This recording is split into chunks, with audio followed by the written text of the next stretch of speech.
संस्कार का अर्थ, ठीक है। तो अभी अपन ने संस्कृति का अर्थ देखा, अब देखते हैं संस्कार का अर्थ। तो संस्कार के अर्थ में क्या क्या आता है? संस्कार शब्द का जो अर्थ है वह आधुनिक संस्कृति के अध्ययनकर्ताओं ने जानकर उसके अनुरूप संस्कृति की परिभाषा नहीं की। हम अभी तक भारतीय संस्कृति की चर्चा कर रहे हैं। दूसरे देशों की संस्कृति से प्रभावित होकर यह संस्कृति संस्कारों पर आधारित न होकर प्रचलन पर आधारित है। मतलब हमारे पूर्वज जो परंपराएं करते आए थे, जो तीज त्योहार मनाते आए थे, हम आने वाली पीढ़ी भी वैसे का वैसा ही कर रहे हैं। तो ये सब चीजों के बीच क्या हुआ कि व्यक्ति में भौतिक सुखों की लालसा होने के कारण, भौतिक सुख समझते हैं कि आधुनिक चीजों का शौक, आधुनिक चीजों की लालसा, तो इसके कारण बहुत ज्यादा वैज्ञानिक प्रगति हुई। भौतिक सुखों की कामना आधुनिक वैज्ञानिक प्रगति का आधार है ना। अब आधुनिक सुखों की कामना कैसे, आधुनिक सुखों की इच्छा कैसे, जैसे हमें पंखा होना है ना, कूलर, फिर एसी, फिर और भी नई नई आधुनिक चीजें कि हम जमीन में नहीं खाएंगे, डाइनिंग टेबल होना, मतलब बहुत ज्यादा भौतिक सुख सुविधाएं चाहिए हमको हर तरह की। तो निश्चय ही भारतीय संस्कृति का जन्म व्यक्ति के व्यक्तिगत विकासों जैसे शारीरिक विकास, बौद्धिक विकास, मानसिक विकास और भी आध्यात्मिक विकास, सामाजिक विकास का ये समन्वित रूप था। इसलिए प्राचीन काल की संस्कृति के व्यक्तिगत व्यवहार तथा सामाजिक परंपराएं, मान्यताएं, विश्वास, रहन सहन, आवास सभी संस्कृति के पोषक थे। आधुनिक भारतीय संस्कृति संस्कार विहीन संस्कृति होती गई, जैसे माता पिता के कर्तव्यों से रहित, शाब्दिक। अब आज के समय में अधिकतर, सभी तो नहीं कह सकते, अधिकतर माता पिता को क्या कहते हैं?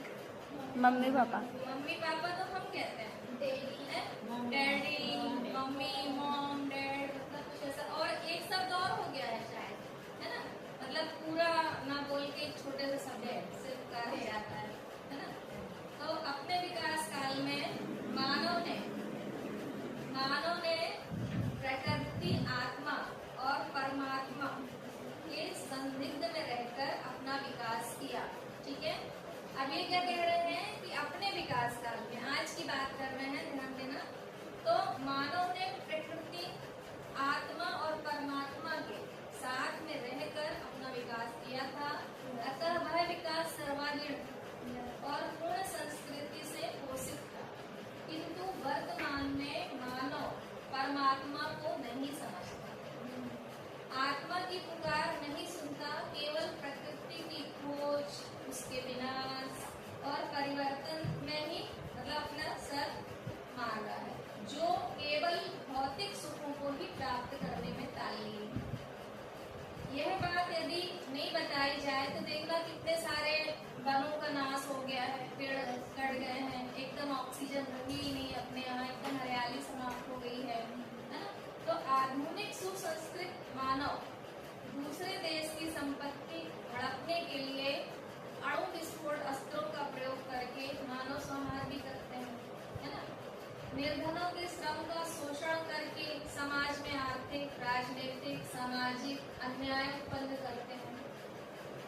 क्या ये व्यवहार वैसे नहीं जैसे विकासवादियों के अनुसार जंगली मानव दूसरों के खाद्य पदार्थों का अपहरण करता था? क्या करता था कि जंगली लोग जो रहते थे जंगलों में, वो अपने लिए कुछ जानवर लाते थे, कि उस समय खाने पीने का कुछ तो था नहीं, तो वो जैसे ही रखते जाते थे तो दूसरे लोग क्या करते थे, जो दूसरे लाए हुए हैं पशु अपने कुछ खाने के लिए, मतलब तो वो उन्हीं के जानवरों को जो खाने के लिए लाए थे तो उनको चुरा के ले जाते थे, आक्रमण करते थे, मतलब चोरी करना एक तरह से।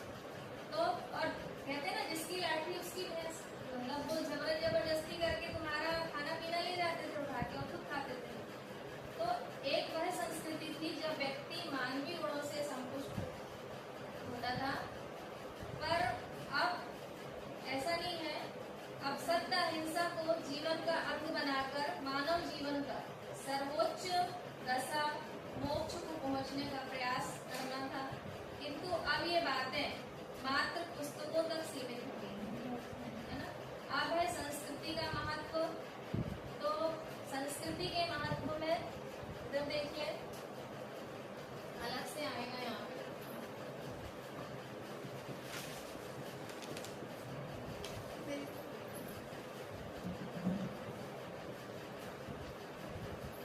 संस्कृति का महत्व, ये पॉइंट के लिए देखें, प्रायः हम संस्कृति को दो रूपों में स्वीकार करते हैं, सार्वभौमिक संस्कृति और दूसरा उप संस्कृति। ठीक है, तो सार्वभौमिक संस्कृति से तात्पर्य उस संस्कृति से है जिसके आवश्यक तत्व भौगोलिक देशों की संस्कृति में रहते हैं, व्याप्त रहते हैं।